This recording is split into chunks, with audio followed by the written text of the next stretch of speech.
Assalamualaikum warahmatullahi wabarakatuh. Alhamdulillahirrabbilalamin. Wabihi nasta'in wa ala umuri dunia wa din. Walissalatu wassalamu ala ashrafil anbiya'i wal mursalin wa ala alihi wa sahbihi ajma'in. Qala rabbi sholli sadri wa yassirni amri wahlul 'uqdatam min lisani yafqahul qawli. Allahumma faqihna fid din wa 'allimna at-ta'wil. Pertama-tama, marilah kita panjatkan puji syukur kehadirat Allah Subhanahu wa Ta'ala yang mana telah memberikan kita beribu-ribu nikmat. Dan sholawat serta salam selalu tercurahkan kepada baginda kita, yakni Nabi besar Muhammad Sallallahu Alaihi Wasallam. Perkenalkan, nama saya Isna Marulfa dari Fakultas Agama Islam, Prodi Pendidikan Agama Islam, kelas reguler A semester 2. Pada kesempatan ini, insya Allah saya akan menjelaskan materi dari mata kuliah Islamic Worldview sebagai pemenuhan tugas ulangan akhir semester 2 atas dosen pengampu Bapak Dr. Kiai Haji Ahmad Alim LC.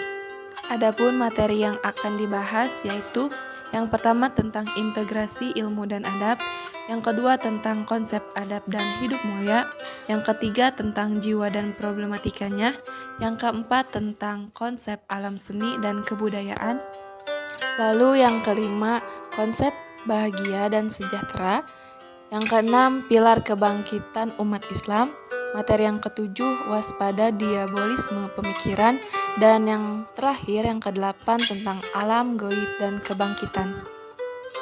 Langsung saja ke pembahasan yang pertama, yaitu tentang integrasi ilmu dan adab. Jadi ilmu dan adab ialah dua aspek yang tidak dapat dipisahkan. Keduanya perlu diutamakan. Nah, orang yang berilmu jika tidak memiliki adab maka akan melakukan kerusakan, dan untuk mengamalkan adab diperlukan ilmunya. Kedua ini jika dilakukan bersamaan akan melahirkan ilmu yang bermanfaat. Jadi seseorang yang mendapatkan ilmu yang bermanfaat akan merasakan khosyah, yaitu rasa takut kepada Allah Subhanahu wa Ta'ala, dan ia insya Allah akan mendapatkan kebaikan lainnya baik di dunia maupun di akhirat.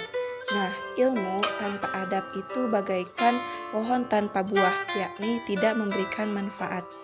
Adapun ilmu dan adab keduanya haruslah selaras, dan hendaklah kita mengamalkan keduanya, juga menyampaikannya kepada orang lain, karena buah dari mengamalkan ilmu dan adab ialah kita akan memperoleh ilmu yang bermanfaat.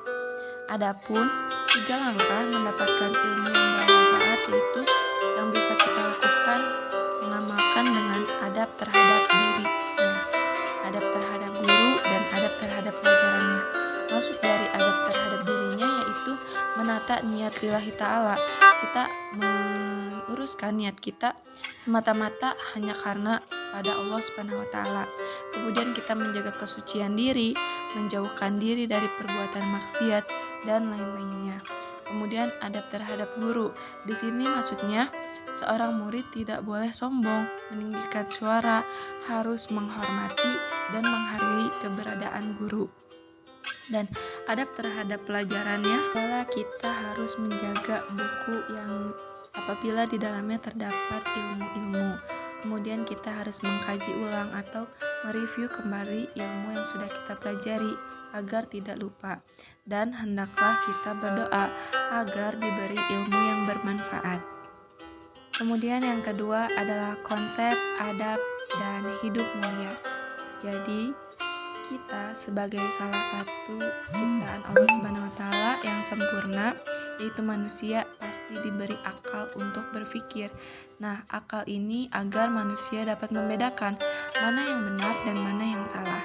Dalam kehidupan kita perlu menanamkan dan mengamalkan adab, karena seburuk-buruknya makhluk apabila dididik dengan benar, pasti ia akan memiliki nilai dan diangkat derajatnya oleh Allah Subhanahu wa Ta'ala.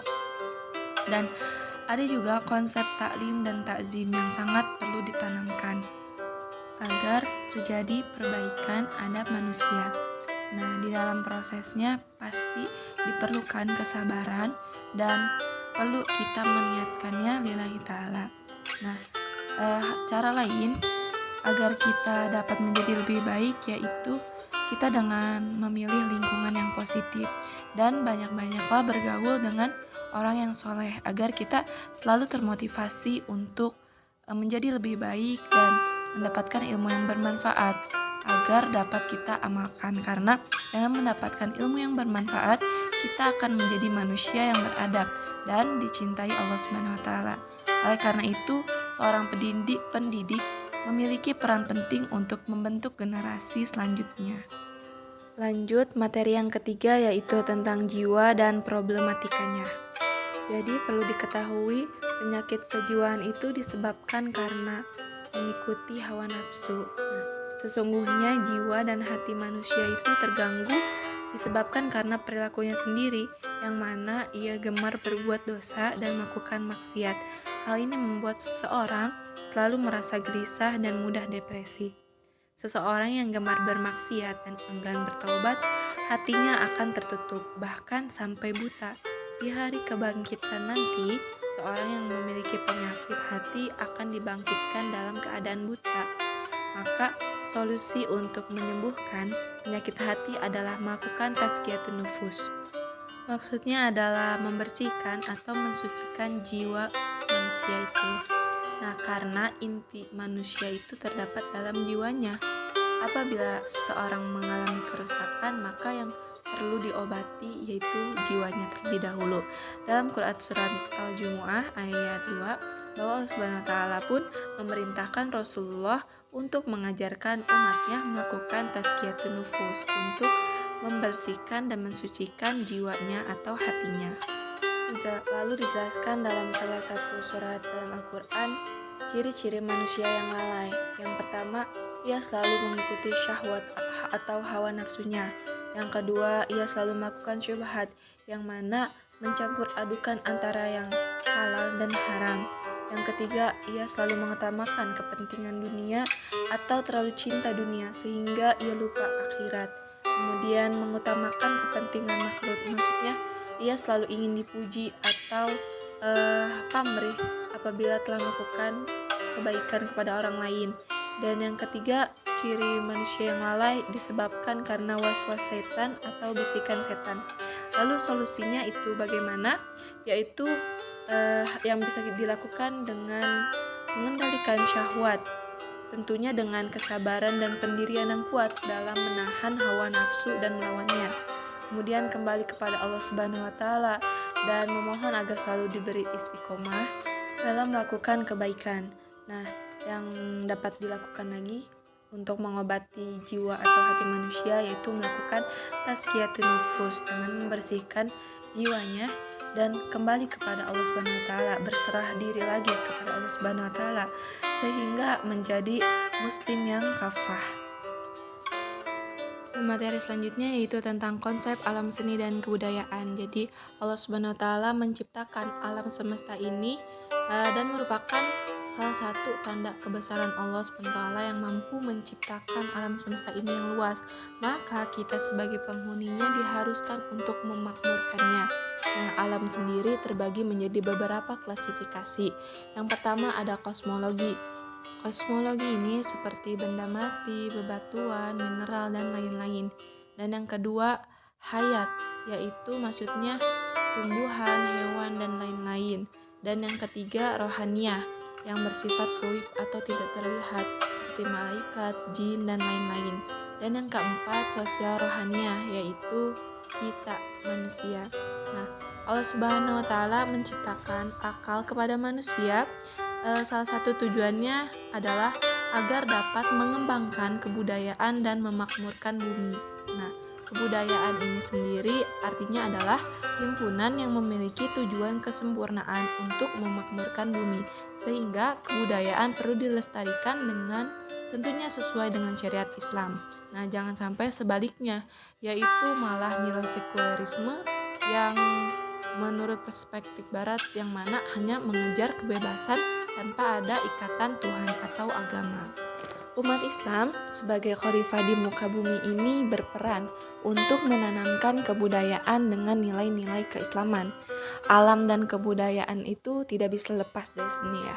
Nah, seni tentunya kita harus menanamkan seni dalam perspektif Islam, yang mana bukan hanya indah dalam pandangan manusia, namun di dalamnya terdapat nilai-nilai keislaman, karena Allah Subhanahu wa Ta'ala pun menyukai keindahan. Nanti akan datang suatu masa kegelapan yang mana terdapat kebebasan yang melampaui batas. Hal ini terjadi karena keindahan ini lepas dari nilai-nilai Islam. Maka yang benar adalah jalan tengah, yang mana tidak berlebih-lebihan, tidak ekstrim kanan ataupun ekstrim kiri. Nah, pertengahan ini Allah Subhanahu wa Ta'ala menyebutnya perhiasan karena tidak terlalu bebas atau tidak terlalu kaku. Apabila kita hendak melahirkan peradaban Islam yang sesuai, maka diperlukan sekali menanamkan seni budaya yang memiliki nilai-nilai yang tentunya sesuai dengan syariat Islam, yang di dalamnya terdapat nilai keislaman, nilai halalnya, nilai ibadahnya, nilai sopan santunnya, dan nilai-nilai lainnya yang masih dalam ranah keislaman. Adapun materi selanjutnya yaitu tentang konsep bahagia dan sukses. Nah, di sini terdapat beberapa makna bahagia. Yang pertama ada asyahadah, yaitu sungguh bahagia orang-orang yang beriman. Yang kedua ada baqaul khair, yaitu tetapnya kebaikan. Dan yang ketiga ada idrakul matarik, terpenuhinya keinginannya. Maksudnya adalah segala sesuatunya yang ia inginkan, yang ia hajatkan, atau yang ia cita-citakan pasti terlaksana. Dan makna bahagia selanjutnya yaitu an-najah, sukses, dan bahagia yang lainnya ia akan selalu menang. Adapun terdapat amalan agar meraih kesuksesan, atau seorang mukmin dapat meraih kesuksesan apabila melakukan hal-hal yang berikut ini. Yang pertama, khusyuk. Nah, khusyuk sendiri merupakan amalan hati, karena jika hatinya khusyuk, maka pandangan dan gerakannya pun akan khusyuk. Di sini maksudnya dalam sholatnya. Apabila seseorang merasakan kegelisahan, maka hal yang perlu diperbaiki adalah gerakan dan kehusuan dalam sholatnya, karena jika diperbaiki akan berdampak positif dan akan menemukan titik kebahagiaan atau rasa momentum kebahagiaan. Nah, yang kedua yaitu berpaling dari sesuatu yang melalaikannya, yakni perkara yang batil seperti syirik, maksiat, sesuatu yang tidak ada manfaatnya. Nah, sehingga seorang mukmin dapat produktif dalam hidupnya. Dan yang ketiga yaitu tidak pernah meninggalkan zakat, karena ia selalu merasa bahwa di dalam hartanya terdapat amanah dan di dalamnya terdapat hak orang lain. Nah, dengan zakat inilah dapat mensucikan hati dan harta seseorang. Lalu orang-orang yang menjaga kemaluannya atau kehormatan diri, yakni ia dapat mengendalikan syahwat atau dinamakan iffah.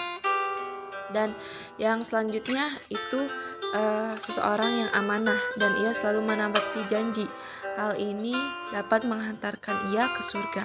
Dan cara selanjutnya yang bisa dilakukan untuk meraih kesuksesan adalah orang-orang yang menjaga sholatnya, yakni ia selalu sholat tepat waktu dan menyempurnakan gerakan sholatnya. Jadi di awal ia menjaga kekhusyuan sholat dan di akhir ia selalu menjaga sholatnya. Materi yang ketujuh yaitu mewaspadai diabolisme pemikiran. Nah, diabolisme pemikiran ini adalah ia mengenal pemikiran yang mengikuti jejak atau langkah-langkah setan dan tentunya menyimpang dari ajaran agama Islam. Hal ini dapat menjerumuskan seseorang kepada kesesatan. Nah, karena setan sendiri bertugas menghias-hiasi pemikiran seseorang. Diabolisme sendiri disebabkan oleh 3 faktor. Yang pertama karena mengikuti syahwat, yang kedua karena terjebak oleh syubhat, dan yang ketiga karena mengikuti jejak-jejak setan. Diabolisme sendiri disebabkan oleh syubhat, yaitu seseorang merasakan atau mengalami di zona keraguan. Nah, terbagi juga menjadi 4 diabolisme. Yang pertama, diabolisme orientalis. Ia selalu mempengaruhi pemikiran seseorang untuk melakukan penyimpangan. Yang kedua, diabolisme sekulerisme, yakni mempengaruhi agar manusia itu bebas dari agama atau jauh dari nilai-nilai yang berkaitan dengan agama. Dan yang ketiga, diabolisme liberalisme, yaitu mencampur adukan agama. Dan yang terakhir, diabolisme ateisme. Ini yang paling parah, mempengaruhi pemikiran seseorang agar tidak percaya Tuhan atau anti Tuhan. Lalu faktor lainnya yang menyebabkan terjadi diabolisme pemikiran itu disebabkan oleh syahwat, yaitu kecondongan terhadap hal-hal yang pragmatis atau kesenangan. Contohnya budaya boros. Nah, hal ini menyebabkan banyaknya kemubaziran. Kemudian syahwat yang menyebabkan terciptanya sifat negatif seperti dendam, hasut, ria, iri, dan lain-lain yang merusak seseorang.